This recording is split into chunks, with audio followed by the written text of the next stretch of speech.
mengisahkan seorang dosen yang bernama Pak Choi yang menjalani hubungan kumpul kebo dengan seorang mahasiswi yang bernama Mina. Terlihat Pak Choi ini bisa dikatakan pria mesum lah. Namun di balik sifat buruknya itu, Pak Choi memiliki jiwa humoris dan rasa menolong dengan sesama yang bisa kita acungi jempol. Terlihat Pak Choi ini sangatlah agresif terhadap Mina. Namun Mina seringkali menolak ajakan Pak Choi untuk kuda-kudaan. Lanjut cerita, di kampus ternyata Mina menjadi primadona di kalangan mata laki-laki. Hingga rata-rata laki-laki di kampus itu mengincar goa terselubung milik Mina. Sesampainya di kelas, terlihat Mina cukup dekat dengan seorang teman sebangkunya yang bernama Saitong. Pak Choi yang melihat Mina berdekatan dengan Saitong tentu membuat hatinya cemburu buta dan lalu menegur Mina agar tidak berisik di dalam kelas. Lanjut cerita, Pak Choi yang penasaran mengenai kedekatan Mina dengan Saitong lalu memantau pergerakan mereka di dalam sebuah mobil. Ternyata mereka bergerak menuju kos-kosan dari Saitong. Pak Choi yang sudah diselimuti rasa cemburu buta lalu mencoba mengintimidasi Mina seakan-akan mengusir Mina dari rumah Pak Choi. Mina yang menerima pesan dari Pak Choi lalu meninggalkan Saitong dengan batang singkongnya yang sudah tegang berdiri.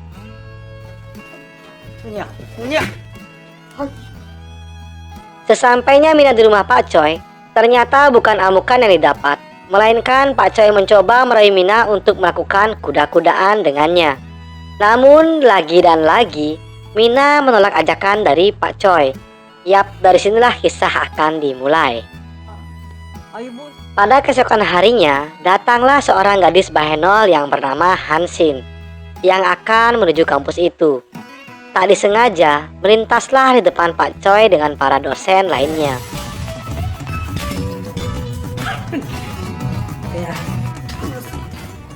Dikarenakan kebingungan, lalu Hansin menanyakan ruangan perekrutan kepada Pak Choi. Pak Choi yang tidak mau kehilangan kesempatan emas, langsung saja tancap gas mengajak Hansin untuk ke ruangannya dan melakukan interview. Ibarat peribahasa ada udang di balik batu, Pak Choi yang menginterview Hansin tanpa basa-basi langsung saja menerima gadis biduan satu ini. Dan Pak Choi meminta agar Hansin mengikuti cara mengajar di kampus ini. Di saat Pak Choi menjelaskan pembelajaran kepada siswa dan siswinya, sempat melirik selangkangan milik Hansin yang saat itu duduk di kursi paling depan. Pada esok harinya, saat Pak Choi sedang mengajar, ia menghayal seakan-akan Hansin merayu dan mengajaknya untuk kuda-kudaan di dalam kelas.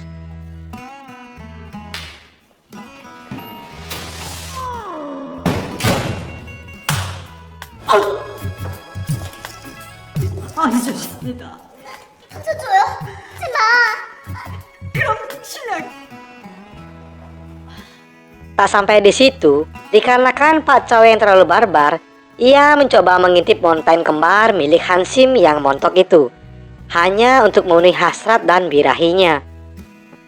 Kurang puas juga, Pak Choi mencoba mendatangi tempat aerobik untuk bertemu dengan Hansin. Dikarenakan sudah tidak bisa menahan batang singkongnya yang sudah menjulang tinggi, Pak Choi mencoba untuk menggeranyangi Hansin. Alhasil, Pak Choi mendapatkan bau mentah darinya. Dikarenakan rasa penasaran yang begitu dalam mengenai goa dari Hansin, hingga membuat Pak Choi mimpi basah saat tertidur di kamarnya. Lanjut cerita, pada esok harinya iman Pak Choi kembali dijajal. Ia kembali melihat pemandangan yang indah dari Hansin yang lagi melakukan yoga. Dengan rayuan mautnya, Pak Choi mengajak Hansin untuk ngobrol-ngobrol di sebuah warung kopi. Di percakapan mereka, terungkaplah bahwa Hansin bercita-cita untuk menjadi seorang model dan meminta bantuan kepada Pak Choi untuk membantunya melakukan pemotretan. Singkat cerita, saat Pak Choi berada di ruangannya, tak diduga datanglah Mina. Mina mengatakan bahwa butuh bantuan kepada Pak Choi untuk mengerjakan tugas kampusnya. Namun apa daya, nasi sudah menjadi bubur. Saat ini Pak Choi sudah tidak menghiraukan Mina. Tak diduga, datanglah seorang guru ke ruangan Pak Choi. Di sini hampir saja terbongkar hubungan kumpul kebo mereka. Pada malam harinya, Pak Choi sedang bersama Hansin di dalam mobilnya, yang lalu diganggu oleh sebuah telepon dari seorang pria yang mendekati Hansin. Dengan kekuatan cinta dari Pak Choi, mengatakan bahwa ia adalah tunangan dari Hansin. Sesampainya di rumah Pak Choi, seperti biasa mereka membicarakan mengenai pemotretan itu, dan sesi foto-foto pun dimulai.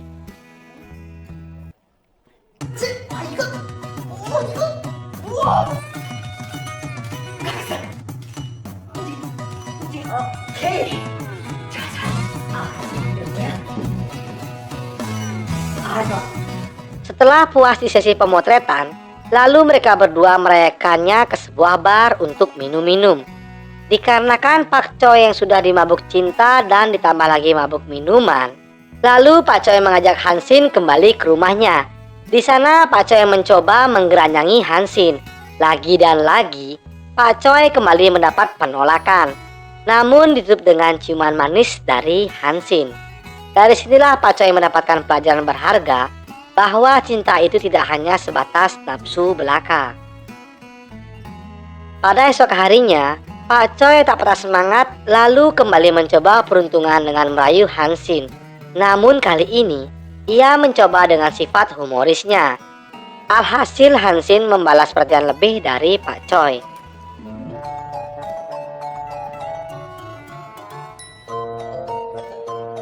Lanjut cerita, sepulang Pak Choi dari mengajar, ternyata didatangi oleh Mina di dalam mobilnya. Di sini Mina mencurahkan isi hatinya kepada Pak Choi mengenai hubungan mereka yang sudah renggang. Sesampainya Pak Choi di rumah bersama Hansin, terlihat mereka berdua akan melakukan sesi pemotretan yang kedua. Di sini Pak Choi memberikan perhatian lebih kepada Hansin dengan memintanya mandi terlebih dahulu agar terlihat lebih segar dan menawan. Pak Choi yang tidak tahan mendengar gemercik air, lalu bergegas ke kamar mandi untuk mengintai Hansin yang sedang mandi. Alhasil Pak Choi tidak mampu mengendalikan batang singkongnya yang sudah tegang berdiri. Bak peribahasa berakit-akit ke hulu berenang ke tepian, akhirnya Pak Choi berhasil menjebol gawang dari Hansin dengan diiringi robot dari Pak Choi.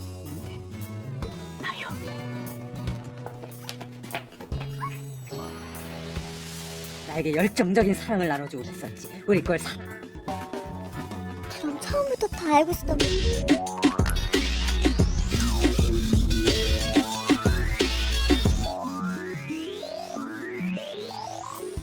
Namun apa daya, ternyata Mina datang ke rumah Pak Choi. Dengan cerdiknya, Mina mematikan saklar lampu dan seketika berada di belakang Pak Choi. 해결했어. 우리 하던 거에서 계속하면 돼. 근데요. Namun, bukannya diamuk, mereka malah akur tidur bertiga di rumah itu. Sungguh nikmat sekali.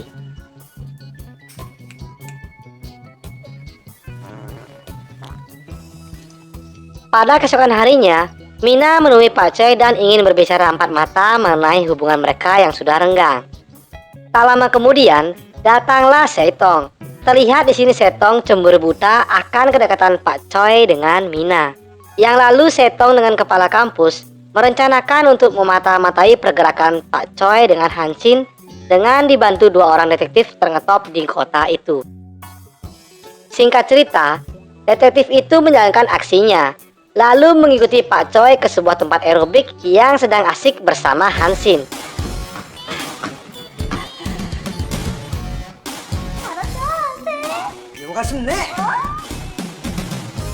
Dikarenakan Pak Choi hanyalah manusia biasa, ia tidak bisa menahan gairah dan hasratnya, yang lalu menarik Hansin ke belakang untuk mengobok-ngobok gawangnya.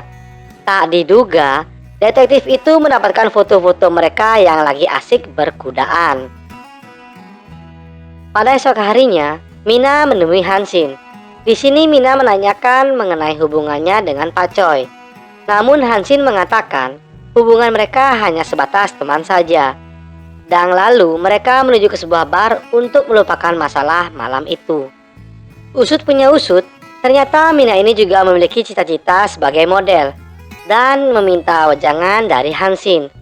Tak lama kemudian, datanglah Setong.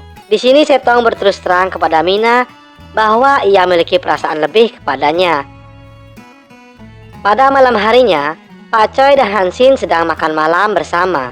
Terlihat kedua insan manusia ini sedang dilanda lautan api asmara. 만나고 당당하게 얘기하고 와. 나 이제 Lanjut cerita, ternyata Hansin janjian dengan kepala kampus. Ternyata terbongkarlah bahwa sesungguhnya kepala kampus ini memiliki perasaan lebih kepada Hansin. Namun Hansin yang sudah jatuh hati kepada Pak Choi mentah-mentah menolak perasaan dari kepala kampus itu. Di tempat lain, Pak Choi sedang bersama Mina.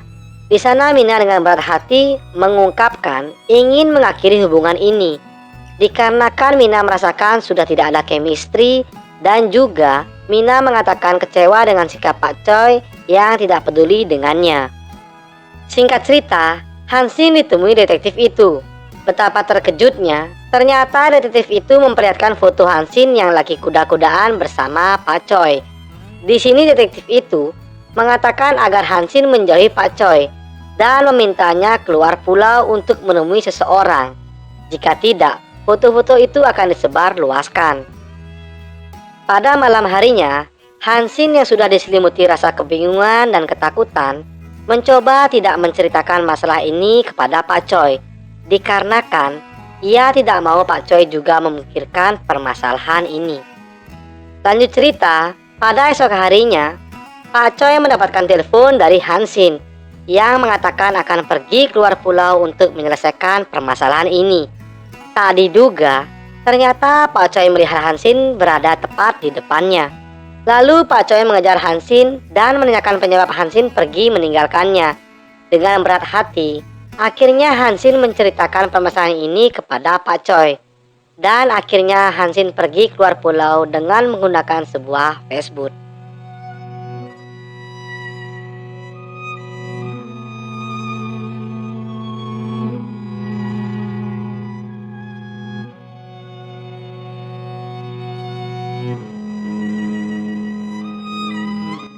Sesampainya Hansin di seberang pulau, ternyata sudah disambut dengan seorang gadis oleh suruhan pria itu.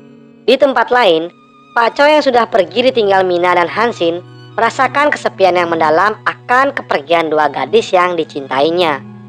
Yang lalu Pak Choi berencana ingin menyusul Hansin ke seberang pulau dengan Mina. Lanjut cerita, Hansin yang sudah menunggu pria itu, ternyata pria yang dimaksud adalah Pak Kepala Kampus. Dari sini bisa kita simpulkan bahwa kepala kampus itu sangatlah penasaran akan lembabnya goa dari Hansin. Yang lalu, mereka ingin melakukan kuda-kudaan di dalam air. Namun karena kecerdikan Hansin, ia menutup mata Pak Kepala Kampus dengan sempak miliknya. Dan lalu, posisi Hansin digantikan oleh Mina. Nah, saat itu juga, fotografer beraksi untuk mendapatkan foto seakan-akan Pak Kepala Kampus sedang kuda-kudaan dengan muridnya sendiri. Singkat cerita, Pak Choi telah berhasil menjalankan aksinya dengan membawa kabur Hansin kabur dari tempat itu. Namun, di sini Hansin menanyakan kepada Pak Choi, apakah tulus mencintainya. 미안해. 안 해. 그렇더라. 사랑해. 그 말하기가 그래. 난생. Tak lama kemudian, datanglah Mina. Dari sini terbongkarlah ternyata Hansin dan Mina bekerja sama untuk memberikan pelajaran kepada Pak Choi agar lebih menghargai arti kata saling mencintai. Yap, dari sini Pak Choi mendapatkan pelajaran berharga bagaimana rasanya kehilangan orang yang dicintai. Penutup film, akhirnya Pak Choi yang bersifat humoris ini berhasil menggait Hansin dan Mina untuk hidup bersama. Dan mereka saling berbagi batang singkongnya Pak Choi. Sungguh lucky boy. Lalu film pun tamat.